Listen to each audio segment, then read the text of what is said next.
أعوذ بالله من الشيطان الرجيم. بسم الله الرحمن الرحيم.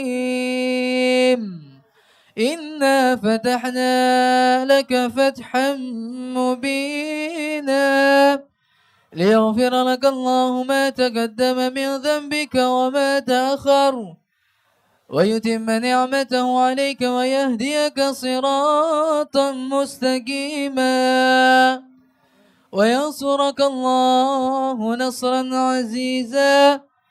لقد جاءكم رسول من أنفسكم عزيز عليه ما عنتم حريص عليكم بالمؤمنين رؤوف رحيم.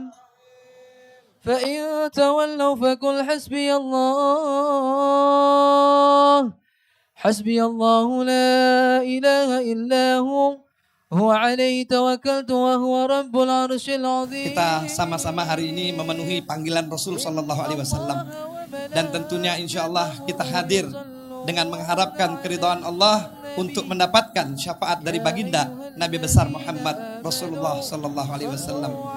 Sebagaimana Allah katakan, wa ma arsalnaka illa rahmatan lil alamin.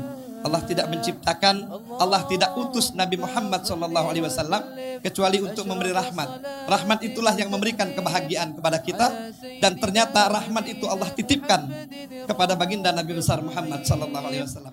Allahumma salli wa sallim wa barik alaihi.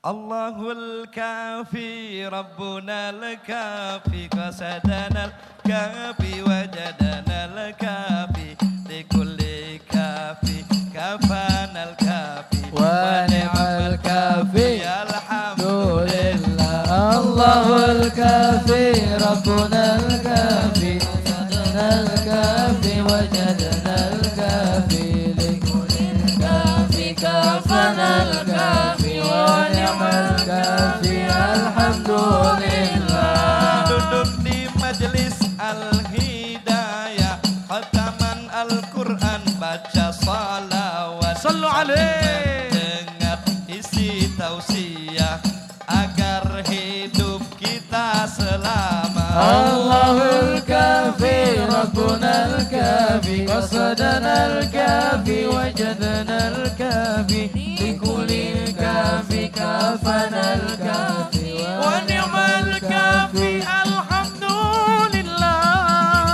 Hidup ini hanya sebentar, semua kita akan meninggal. Isilah hidup dengan amalan, ridha Allah kita harapkan. Allahul kafi Rabbuna al-kafi qasadana al-kafi wajadana al-kafi likulli kafi kafana al-kafi wa ni'mal kafi alhamdulillah. Ahad kita zikiran, pulang zikir kita kondangan. Jangan hidup banyak pikiran, lebih baik banyak amalan. Allahul kafi Rabbuna al-kafi qasadana al-kafi wajadana al-kafi likulli kafi kafana al-kafi wa ni'mal kafi alhamdulillah. Pagi pergi ke pasar, pulang-pulang bawa rambutan, giat mengaji, giat belajar, bahagia hidup dunia akhirat. Saya akan menceritakan pahitnya supaya saudara lebih mencintai Rasulullah. Bagaimana kita tidak mencintai Rasulullah? Perjuangan yang begitu pahit, padahal dia Nabi yang dicintai oleh Allah untuk dijadikan uswatun hasanah pada umatnya. Itulah yang namanya berjuang. Diancam, dibunuh, disiksa. Ada sahabat yang dibunuh, diintimidasi. Tapi ternyata semua kekerasan tidak berhasil untuk memadamkan api Islam. Justru api Islam semakin menyala. menerangi kegelapan kota Mekah itu. Akhirnya orang kafir Quraisy merubah politiknya. Politik apa yang dikerjakan? Politik embargo ekonomi. Ditempelkan di dinding Ka'bah, seluruh bangsa Arab tidak boleh mengadakan hubungan dagang dengan umat Islam, khususnya di bidang pangan. Supaya apa? Supaya umat Islam, Nabi Muhammad dan sahabat-sahabatnya mati kelaparan. Ini saya baca sejarah pahitnya, supaya lebih cinta sama Rasulullah. Jangan manisnya saja yang kita ceritakan, pahitnya kita ceritakan, sehingga kita lebih cinta pada Rasulullah Sallallahu Alaihi Wasallam.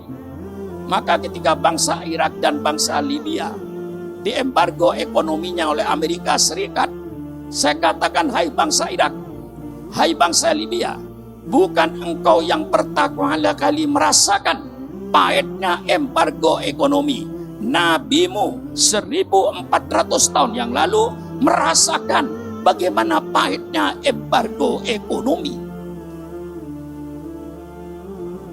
Tapi ternyata embargo ekonomi pun tidak mampu untuk memadamkan Islam.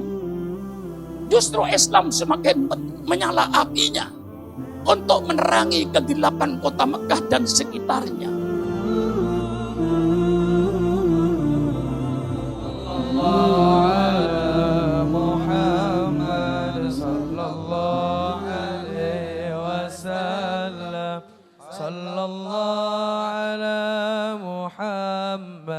Ya Rabbi salli wa salli ya Nabi salam alaika ya Rasul salam alaika ya Habib salam alaika salawatullah alaika Allah ya Nabi salam alaika ya Rasul salam alaika ya Habib. Al-Quran dikatakan wa ma Muhammadun illa rasul qad khalat min qablihir rasul. Dalam skala makro kita memahami dan mengingat bahwa Nabi Muhammad SAW adalah utusan Allah yang membawa syafaat dan juga membawa ilmu untuk kita hidup dalam kebaikan di dunia dan akhirat. Dan yang kedua, dalam skala mikro kita mengetahui bahwa Nabi Muhammad SAW adalah suri toladan bagi kita semua. Dari beliau kecil, remaja, hingga beliau menjadi pemimpin. Dan dalam sebuah penelitian ditulis oleh Michael Hart pada tahun 1978 bahwa Nabi Muhammad adalah top 1 leader di dunia ini.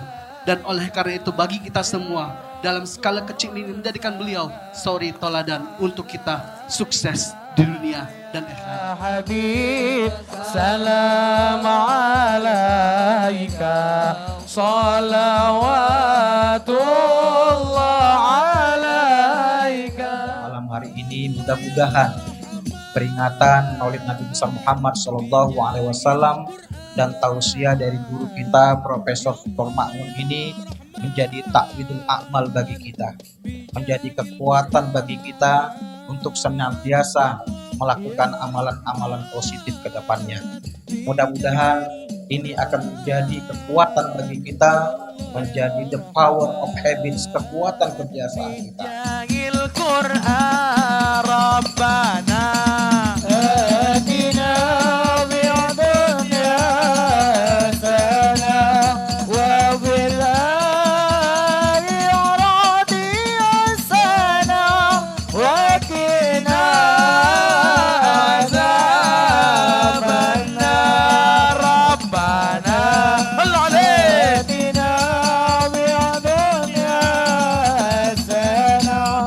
Well,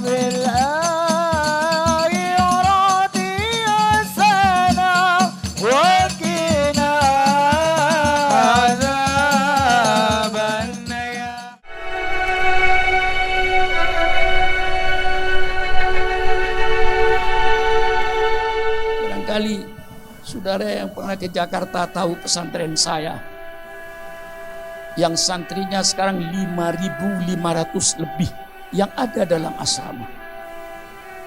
Alhamdulillah pemerintah belum membantu saya. Walaupun sudah ratusan M saya keluar duit, saya ajak masyarakat, mari berkorban kalau tidak ingin jadi korban. Pemerintah banyak urusan, bikin jalan tol, bikin jembatan, sehingga saya tidak minta pada pemerintah karena saya tahu pemerintah banyak urusan. Biarlah saya bersama-sama dengan masyarakat Islam untuk membangun suatu pesantren di tengah-tengah ibu kota. Insya Allah Habib Hamid tahu. Ya dekat malah. Dan ini saya ajak masyarakat Palembang ini, mari mulai sisihkan sebagian hartanya untuk Islam. Yang jadi dokter untuk Islam sebagian hartanya. Yang jadi pegawai negeri dapat gaji di pemerintah yang paling kecil katakan 3 juta, 4 juta. Sisihkan tiap bulan. Untuk Retubul Haddad, untuk Retubul Atos 10.000. Untuk masjid. Kalau kita menyisihkan sebagian harta kita, insya Allah anak cucu kita tidak jadi korban. Akan diselamatkan oleh Allah dari ajaran-ajaran sesat yang sekarang sedang melanda di Indonesia ini. Mudah-mudahan kita diselamatkan menjadi seorang muslim ahli sunnah wal jamaah, berhaluan salah satu madhab yang 4 yang kebetulan di Indonesia, madhab Syafi'i, beraliran dengan akidah Asy'ariyah, dengan mencintai, ini saya peringatkan, ahli sunnah wal jamaah mencintai sahabat-sahabat Rasulullah dan mencintai keluarga-keluarga Rasulullah. Bagaimana Anda mengaku umatnya Nabi Muhammad, maki-maki sahabat-sahabatnya? Bagaimana Anda mengaku umatnya Nabi Muhammad, tidak mencintai keluarga-keluarga Rasulullah? Dan alhamdulillah, kalau ibaratnya mata rantai, kita rantai yang terakhir. Alhamdulillah masih terkait dengan rantainya Rasulullah. Rasulullah depan, rantainya para sahabat, rantainya para tabi'in, tabi'in dan ulama. Termasuk kita sekarang ada di ujung rantai yang terakhir. Alhamdulillah masih terkait menjadi umatnya Nabi Muhammad. Mengapa Islam berbicara soal bermasyarakat, ber-RT, ber-RW, supaya anggota masyarakatnya itu orang-orang yang berakhlak, orang-orang yang bermoral. Jangan sampai bangsa penipu-penipu yang ada di tengah-tengah masyarakat, supaya berakhlak, akhlakul karimah.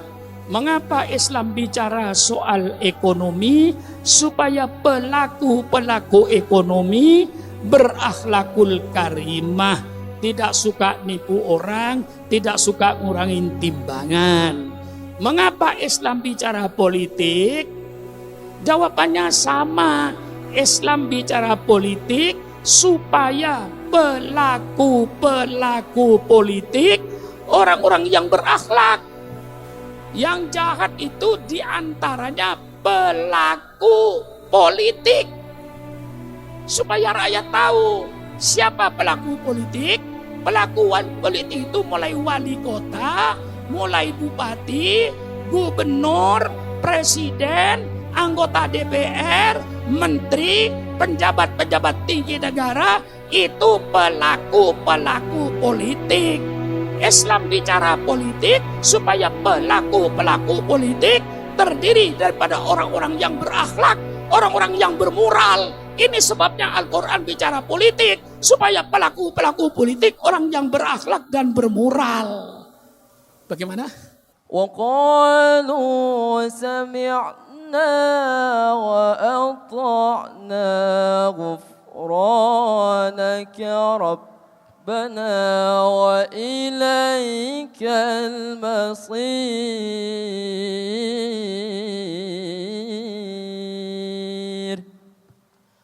صدق الله العظيم